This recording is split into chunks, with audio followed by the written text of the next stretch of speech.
बिस्मिल्लाहिर्रहमानिर्रहीम। याद रखिएगा, जनाब नबी करीम सल्लल्लाहु अलैहि वसल्लम ने नज़र बद के बारे में फरमाया।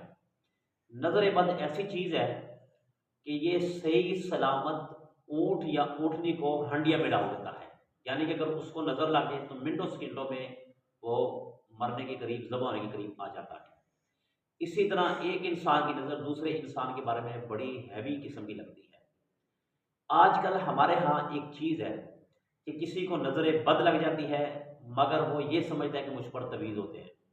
याद रखिएगा, 80 से 85% लोग ऐसे हैं कि जिनको नज़र बद लगी होती है और नज़र बद होती है, मगर वो बेचारे अपने ऊपर सूरतें पड़ने के बजाय वो तवीज़ों के पीछे भागते रहते हैं कि जी मुझ पर किसी ने तवीज़ कर दी है, मैं दिन ब दिन कमज़ोर हो रहा हूँ, मेरा कारोबार डाउन हो रहा है, मेरी सेहत डाउन हो रही है। मगर वो अपने बारे में ये नहीं महसूस करता है कि मुझ पर नज़र बद लगी, मैं इसके बारे में सोचूं। और ऐसे